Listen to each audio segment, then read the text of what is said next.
Assalamualaikum warahmatullahi wabarakatuh. Jumpa kembali teman-teman para pejuang ASN. Hari ini kita akan melakukan simulasi soal kembali teman-teman ya, atau latihan soal untuk P3K, kompetensi teknis, penata layanan operasional bagian ke-9 teman-teman ya. Jadi bagian ke-9 ini agak sedikit soalnya ya, hanya 25 soal untuk kita lakukan latihan atau simulasi.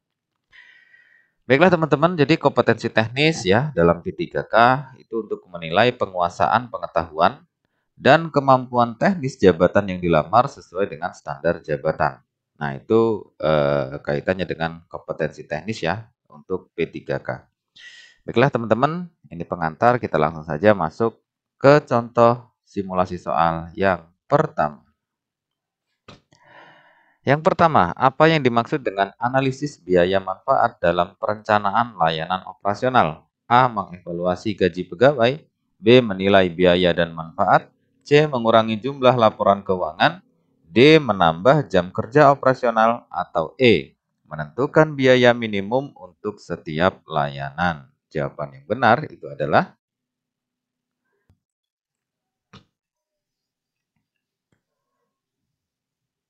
Oke, kita lihat jawaban yang benar adalah yang B ya.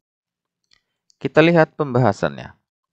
Analisis biaya manfaat adalah teknik untuk mengevaluasi kekuatan dan kelemahan suatu proyek bisnis atau aktivitas ekonomi. Analisis ini digunakan untuk menentukan apakah suatu keputusan bermanfaat atau tidak. Jadi yang dimaksud dengan analisis biaya manfaat itu teman-teman adalah menilai biaya dan manfaat. Jadi yang B ya. Selanjutnya, dalam perencanaan layanan operasional, resiko layanan yang berkaitan dengan gangguan teknologi dapat dimitigasi dengan cara A. Menambah anggaran layanan. B. Mengadakan pelatihan berkala bagi pegawai. C. Menyusun protokol darurat dan cadangan sistem. D. Mengganti seluruh sistem dengan manual. Atau E. Menutup layanan yang terpengaruh. Jawabannya adalah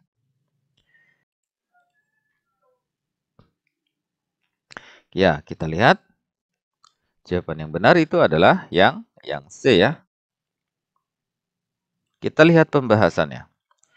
Resiko layanan yang berkaitan dengan gangguan teknologi itu dapat dimitigasi dengan menyusun sebuah protokol darurat dan cadangan sistem ya. Jadi yang C ya teman-teman ya. Menyusun protokol darurat dan cadangan sistem. Selanjutnya, apa peran peninjau kembali ya atau review dalam perencanaan layanan operasional? A. Mengurangi anggaran layanan. B. Memastikan rencana tetap relevan. C. Meningkatkan jumlah pegawai. D. Menyusun laporan tahunan. Atau E. Menghapus prosedur yang tidak efektif. Jawaban yang benar adalah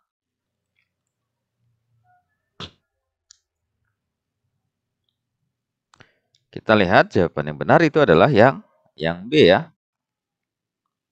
Pembahasan. Peran peninjauan kembali atau review dalam perencanaan layanan operasional adalah memastikan rencana tetap relevan gitu ya. Jadi rencana yang disusun itu harus sesuai ya, masih relevan gitu. Jadi jawabannya yang B ya, memastikan rencana itu tetap relevan. Selanjutnya, apa yang harus dilakukan jika masyarakat menemukan pelanggaran dalam pelayanan publik sesuai dengan Undang-Undang Nomor 25 Tahun 2009? A. Membuat laporan pengaduan ke Ombudsman. B. Menghubungi pihak swasta. C. Membayar denda administrasi. D. Menghubungi pegawai terkait langsung. Atau E. Mengirimkan pesan tertulis ke media sosial. Jawabannya adalah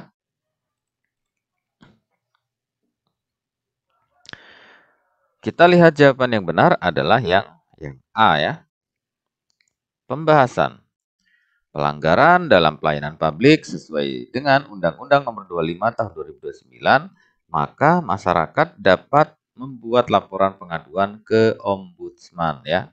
Jadi misalnya kalau ada masyarakat menemukan sebuah pelanggaran-pelanggaran ya dalam pelayanan publik, nah itu masyarakat bisa membuat sebuah laporan pengaduan ya kepada ombudsman gitu ya. Jadi memang ombudsman ini salah satu lembaga negara yang memang untuk mengawasi kaitannya dengan pelayanan-pelayanan publik ya atau organisasi-organisasi yang melakukan layanan publik. Jadi yang A teman-teman ya. Jadi yang A membuat laporan pengaduan kepada ombudsman. Selanjutnya, menurut Undang-Undang Nomor 25 Tahun 2009, asas transparansi dalam pelayanan publik berarti bahwa A. Hanya informasi terbatas yang diberikan kepada masyarakat. B. Semua informasi diberikan secara rahasia. C. Semua informasi hanya dapat diakses oleh penyedia layanan. D. Informasi hanya diberikan kepada pihak berwenang. E. Prosedur, biaya, dan standar layanan harus dapat diakses oleh publik.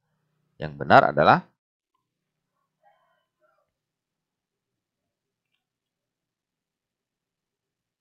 ya, kita lihat jawaban yang benar itu adalah yang E, teman-teman ya. Kita lihat pembahasannya. Asas transparansi dalam pelayanan publik berarti bahwa penyelenggaraan pelayanan publik bersifat terbuka dan mudah diakses oleh masyarakat. Transparansi dalam pelayanan publik penting untuk mewujudkan good government dan mendukung kebijakan pemerintah. Jadi jawabannya yang E ya. Prosedur, biaya, standar layanan harus dapat diakses oleh masyarakat ya atau oleh publik untuk mewujudkan good government ya, jadi pemerintahan yang bersih ya dan mendukung kebijakan-kebijakan pemerintah. Oke, selanjutnya. Apa tujuan utama dari penerapan sistem pengendalian intern pemerintah atau SPIP sebagaimana diatur dalam Peraturan Pemerintah Nomor 60 Tahun 2008? A. Memaksimalkan keuntungan pemerintah. B. Menyediakan informasi rahasia kepada publik. C. Memberikan keyakinan yang memadai. D. Mengurangi jumlah pegawai pemerintah. Atau E. Meningkatkan beban kerja. Jawaban yang benar adalah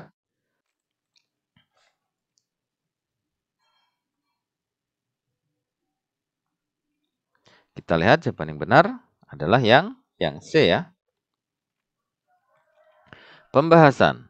Tujuan utama penerapan sistem pengendalian intern pemerintah atau SPIP adalah untuk memberikan keyakinan yang memadai atas tercapainya tujuan penyelenggaraan pemerintahan negara.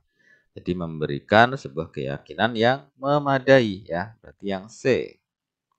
Selanjutnya, menurut Peraturan Pemerintah Nomor 60 Tahun 2008, siapa yang bertanggung jawab untuk melaksanakan pengendalian intern di setiap instansi pemerintah? A. Presiden. B. Kepala instansi pemerintah masing-masing. C. Menteri Keuangan. D. Auditor eksternal atau E. DPR RI. Yang benar adalah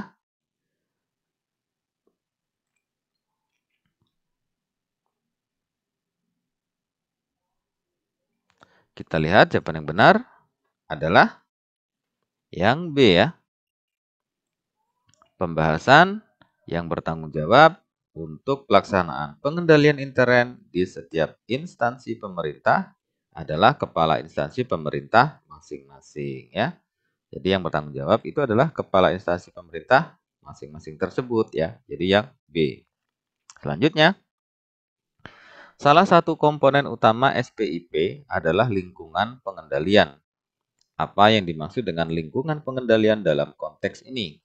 A. Sistem pengaturan jam kerja pegawai. B. Kultur organisasi dan struktur pengendalian. C. Kebijakan insentif keuangan bagi pegawai. D. Sistem keamanan data publik. Atau E. Proses audit eksternal. Jawaban yang benar adalah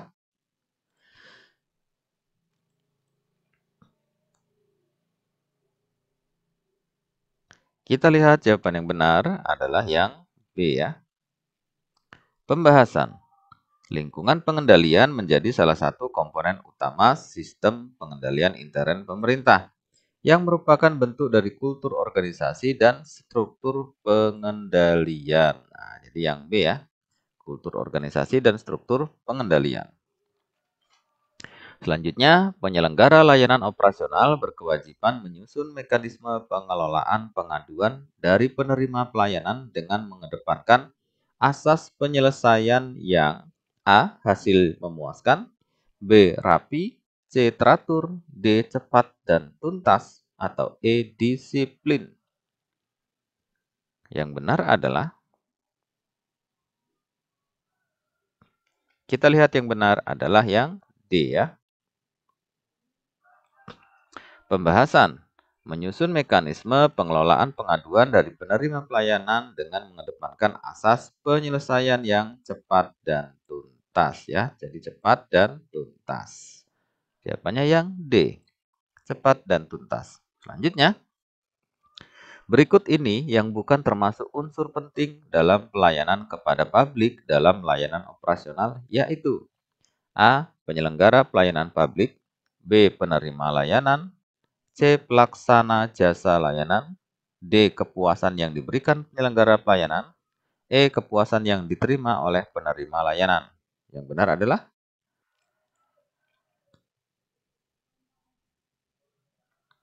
kita lihat yang benar adalah yang D. Oh, ini maaf, yang benar ini adalah yang C ya, yang bukan ya.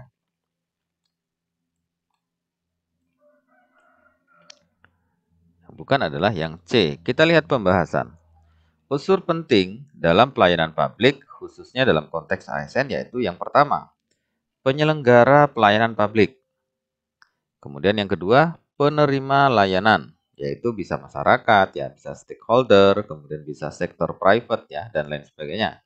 Kemudian yang ketiga, kepuasan yang diberikan, ya, berarti ini ya, kepuasan yang diberikan. Kemudian yang diterima oleh penerima layanan, kemudian kepuasan yang diterima oleh penerima layanan. Jadi yang bukan itu adalah yang C, teman-teman. Pelaksana jasa layanan itu bukan menjadi salah satu hal atau unsur penting dalam sebuah pelayanan publik dalam layanan operasional. Jadi jawabannya yang C ya, yang bukan. Oke, selanjutnya 11. Berikut ini yang bukan termasuk perilaku pelayanan prima dalam layanan operasional kepada pelanggan, yaitu A. Menyapa dan memberi salam, B. Mudah dan murah, C. Ramah, D. Mengucapkan terima kasih, atau E. Mengingat nama pelanggan. Yang benar adalah, ya, kita lihat jawaban yang benar adalah yang B ya. Jadi yang bukan menjadi sebuah pelayanan prima dalam layanan operasional kepada pelanggan adalah yang B. Pembahasan mudah dan murah bukan termasuk perilaku pelayanan prima dalam layanan operasional kepada pelanggan ya. Jadi yang bukan adalah yang B, mudah dan murah. Selanjutnya, pelayanan secara terintegrasi dalam satu kesatuan proses dimulai dari tahap awal sampai dengan tahap penyelesaian produk layanan operasional, dikenal dengan PTSP, yang merupakan akronim dari, nah, jadi PTSP ini apa ya? A. Penyelenggara terpadu satu pintu, B. Penyelenggaraan terpadu sistem pemerintahan, C. Pelayanan terpadu satu pintu, D. Pelayanan terpadu sistem pemerintahan, atau E. Pelayanan teknis sistem pemerintahan. Jawabannya adalah,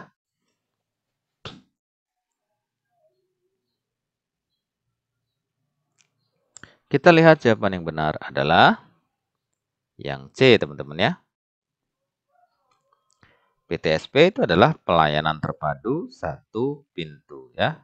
Jadi ingat-ingat, PTSP adalah pelayanan terpadu satu pintu. Oke, selanjutnya adalah nomor 13. Dalam penyelenggaraan pelayanan operasional, PTSP memiliki tujuan. Berikut ini yang merupakan tujuan PTSP, yaitu A. Memberikan perlindungan dan kepastian hukum kepada masyarakat, B. Memperpendek proses pelayanan, C. Mewujudkan proses pelayanan yang cepat, mudah, murah, transparan, pasti, dan terukur, D. Mendekatkan dan memberikan pelayanan yang lebih luas kepada masyarakat, E. Memberikan perlindungan dan kepastian layanan kepada masyarakat. Nah, yang menjadi tujuan PTSP, teman-teman. Ini semuanya mirip-mirip jawabannya ya. Benar semua. Nah, dari yang benar semua ini, yang paling betul ya, yang paling tepat itu yang mana, gitu ya. Oke, silakan jawabannya adalah Ya, kita lihat jawaban yang benar itu adalah yang C, ya, teman-teman. Yang paling tepat, yang paling benar itu adalah yang C. Jadi, tujuan PTSP itu merupakan wujud proses pelayanan yang cepat, mudah, murah, ya, transparan, pasti, kemudian terukur. Jadi, kalau kita lihat pembahasan, mewujudkan proses pelayanan yang cepat, mudah, transparan, terukur sesuai dengan standar yang telah ditetapkan dan memberikan pelayanan prima, akuntabel, dan anti KKN. Jadi yang C, teman-teman ya, jawaban yang paling tepat. Selanjutnya 14, dalam melakukan pelayanan kepada pengguna layanan perlu diterapkan prinsip standar layanan. Berikut ini yang bukan merupakan prinsip standar layanan adalah berarti yang bukan ya, berarti kecuali ya. A. Sederhana, B. Partisipatif, C. Akuntabel, D. Transparansi, atau E. Efisien. Yang benar adalah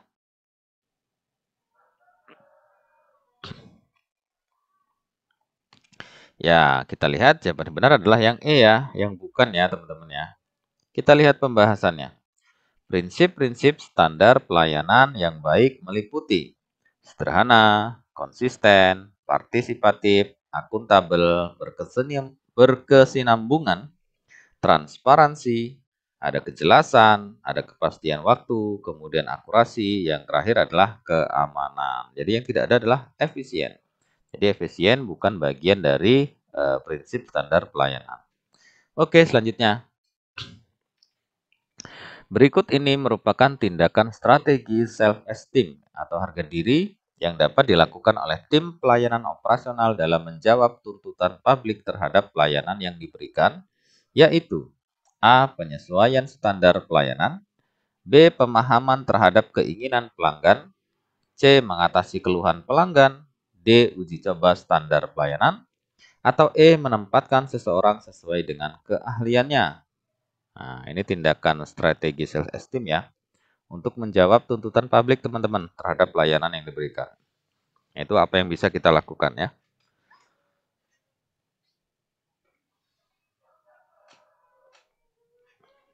Kita lihat jawaban yang benar adalah ya, yang E ya teman-teman. Pembahasan. Menempatkan seseorang sesuai dengan keahliannya merupakan tindakan strategi self-esteem untuk menjawab tuntutan publik terhadap pelayanan yang diberikan. Jadi kita menempatkan seseorang itu sesuai dengan keahliannya, sehingga bisa menghasilkan sebuah pekerjaan yang baik ya, produktivitasnya pasti akan meningkat. Dan tentunya pelayanannya pasti akan berkualitas, karena dia memang sesuai ya keahliannya di situ. Selanjutnya, dalam perkembangan konsep layanan operasional, terdapat konsep tentang langkah-langkah peningkatan mutu pelayanan. Salah satunya adalah menciptakan visi proses yang perlu perbaikan, yang merupakan bagian dari tahapan A. Tahap DO atau pelaksanaan, B. Tahap planning atau perencanaan, C. Tahap H atau pemeriksaan, D. Tahap study atau pemeriksaan, ya. E. Tahap total quality service. Jadi yang benar adalah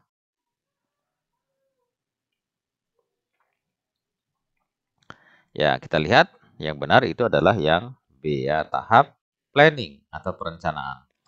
Menciptakan visi proses yang perlu perbaikan merupakan bagian dari tahapan planning atau perencanaan. Jadi yang B ya, tahapan planning, perencanaan.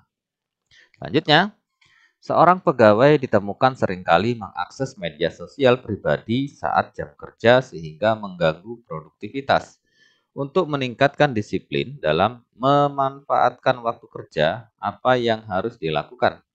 A. Memasang aplikasi pengawas digital untuk memantau setiap aktivitas online ASN. B. Memberikan teguran lisan di depan rekan kerja agar memberikan efek jera. C. Menyusun program disiplin dengan mengadakan sosialisasi mengenai manajemen waktu dan produktivitas. D. Mengurangi jam kerja ASN tersebut sebagai bentuk hukuman atas pelanggaran. E. Menyampaikan kepada ASN bahwa perilaku ini dapat mengarah pada sanksi disiplin berat apabila terus berlanjut. Yang benar adalah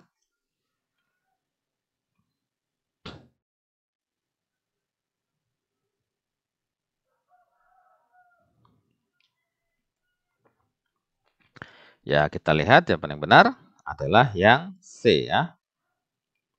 Kita lihat pembahasannya.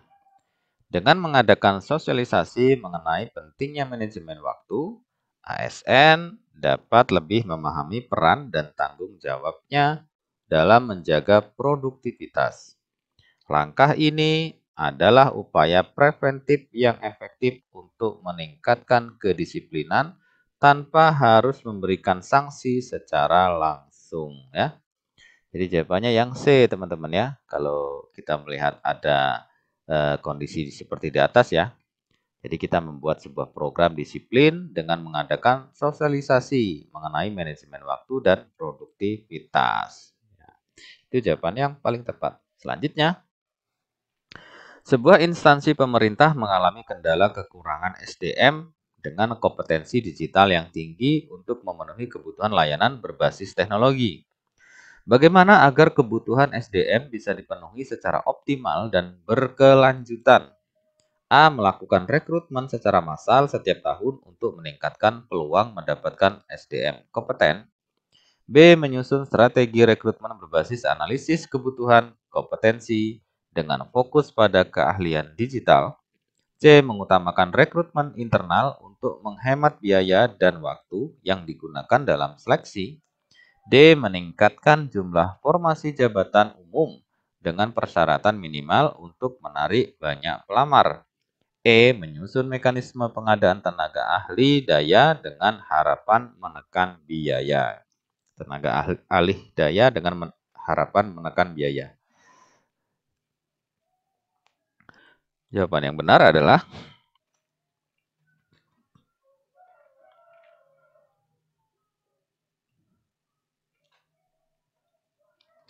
ya, kita lihat ya. Jawaban yang benar teman-teman itu adalah yang B ya. Kita lihat pembahasan. Analisis kebutuhan kompetensi adalah kunci dalam perencanaan rekrutmen yang efektif untuk memenuhi kebutuhan spesifik sebuah instansi ya.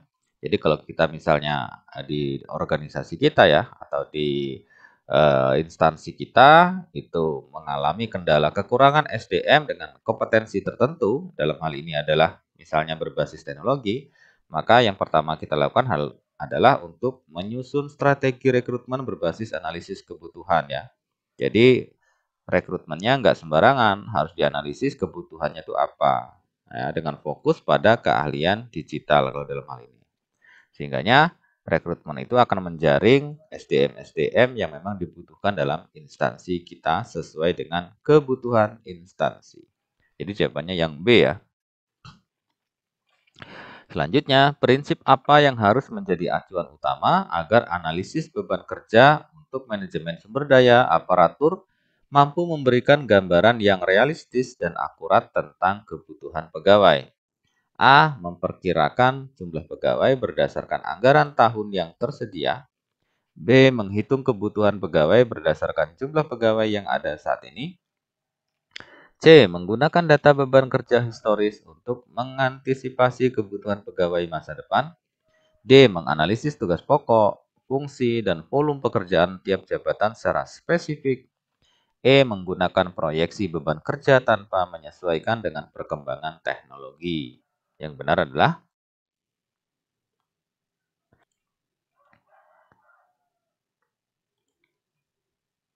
ya, kita lihat jawaban yang benar itu adalah yang D, teman-teman ya.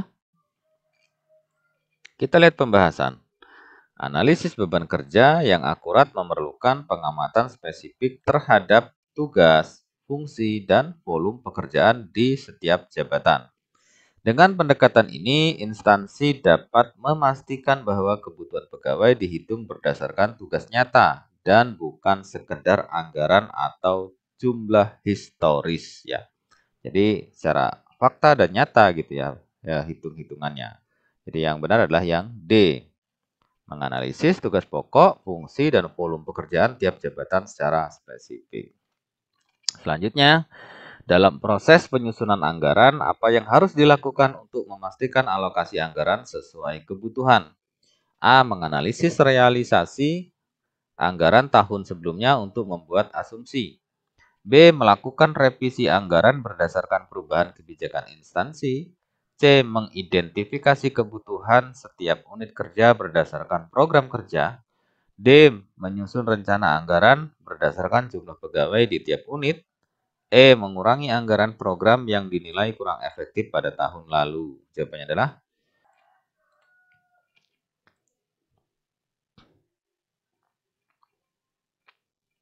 ya, kita lihat jawaban yang benar adalah yang C ya, teman-teman. Pembahasan. Penyusunan anggaran yang efektif dimulai dengan mengidentifikasi kebutuhan setiap unit kerja sesuai dengan program dan aktivitas yang telah direncanakan. Langkah ini memastikan anggaran dialokasikan secara tepat sesuai kebutuhan dan tujuan organisasi. Jadi yang C ya, teman-teman ya. Jadi melakukan identifikasi kebutuhan setiap unit kerja berdasarkan program kerja. Oke, selanjutnya. Salah satu prinsip penting dalam pengelolaan dana operasional adalah transparansi. Bagaimana manajemen layanan keuangan memastikan transparansi tersebut? A. Membatasi akses informasi anggaran hanya kepada pejabat tinggi. B. Menyusun laporan bulanan yang dapat diakses oleh publik dan pihak internal.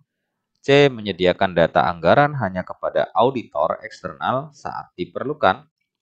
D. Menginformasikan pengeluaran hanya saat rapat evaluasi tahunan. Atau E. Membatasi anggaran unit yang dianggap kurang produktif. Jawabannya adalah, kita lihat, jawaban yang benar itu adalah yang B ya. Pembahasan. Transparansi dalam pengelolaan dana operasional dapat diwujudkan dengan menyediakan laporan anggaran yang dapat diakses secara berkala, sehingga seluruh pihak terkait dapat memantau dan memastikan anggaran digunakan sesuai dengan prosedur. Jadi jawabannya yang B ya, menyusun laporan bulanan yang dapat diakses oleh publik dan pihak internal kita. Selanjutnya, dalam menghadapi perubahan kebijakan pemerintah, apa yang harus dilakukan seorang penata layanan operasional? A. Menolak kebijakan baru jika dirasa terlalu sulit. B. Mengabaikan kebijakan tersebut dan tetap menggunakan sistem lama. C. Beradaptasi dengan cepat dan menyesuaikan operasional sesuai kebijakan baru. D. Menunda penerapan kebijakan hingga kondisi lebih stabil. E. Menggunakan kebijakan lama dan kebijakan baru secara bersama-sama. Jawabannya adalah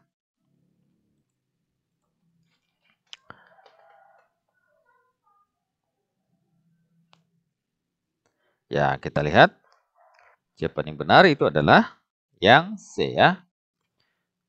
Pembahasan. Dalam menghadapi perubahan kebijakan pemerintah yang harus dilakukan oleh penata layanan operasional adalah beradaptasi dengan cepat dan menyesuaikan operasional sesuai dengan kebijakan baru tersebut ya. Jadi jawabannya yang C, teman-teman ya.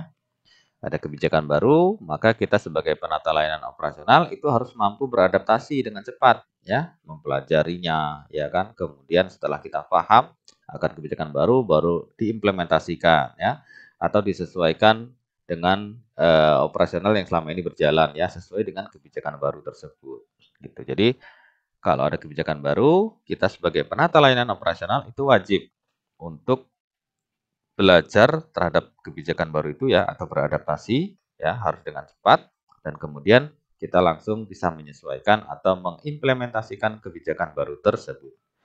Jadi jawabannya yang C ya. Selanjutnya, dalam pengelolaan layanan publik, hal apa yang paling penting bagi seorang penata layanan operasional? A. Menerapkan sistem yang rumit agar layanan lebih eksklusif. B. Memastikan layanan publik mudah diakses oleh masyarakat. C. Menetapkan standar yang tinggi tanpa mempertimbangkan kondisi lapangan. D. Menyediakan layanan hanya untuk kalangan tertentu. Atau E. Menetapkan tarif biaya setiap kegiatan layanan yang diberikan. Jawabannya adalah,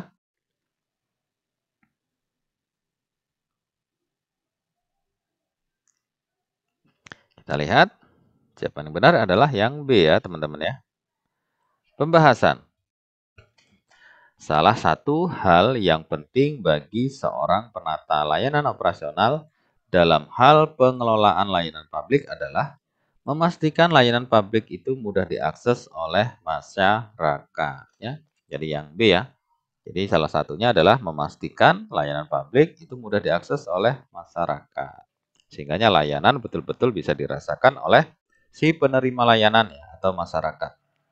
Selanjutnya, dalam pengelolaan layanan operasional, seorang penata layanan harus mampu mengidentifikasi kebutuhan setiap divisi dengan baik. Salah satu cara untuk mengidentifikasi kebutuhan dengan efektif adalah dengan A. Mengabaikan permintaan dari divisi-divisi kecil. B. Menyusun anggaran tanpa konsultasi dengan divisi lain. C. Melakukan survei kebutuhan secara berkala kepada setiap divisi. D. Mengambil keputusan berdasarkan pengalaman masa lalu. Atau E. Menyusun kebutuhan sesuai besaran anggaran tahun lalu. Jawabannya adalah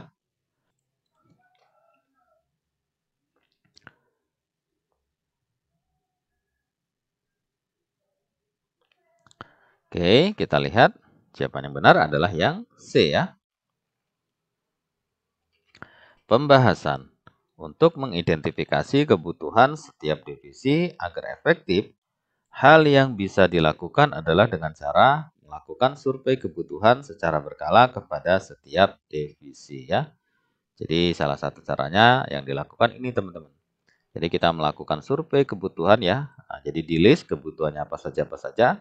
Tentunya hal ini dilakukan secara berkala ya kepada setiap divisi agar betul-betul tepat ya, tepat dan efisien dan efektif ya, sesuai dengan kebutuhan yang diperlukan di setiap divisi. Oke, jadi saat implementasi pemenuhan kebutuhan itu sesuai dengan yang dibutuhkan. Selanjutnya, dalam sebuah instansi, apa yang harus dilakukan penata layanan operasional untuk memastikan semua pihak berkoordinasi dengan baik? A. Mengabaikan perbedaan pendapat dan fokus pada tugasnya sendiri. B. Memberikan tugas kepada masing-masing divisi. C. Memberikan semua tanggung jawab pada satu pihak untuk efisiensi. D. Membuat keputusan tanpa berkonsultasi dengan pihak lain. E. Mengadakan rapat secara berkala. Dan memastikan setiap pihak memahami peran masing-masing. Jawabannya adalah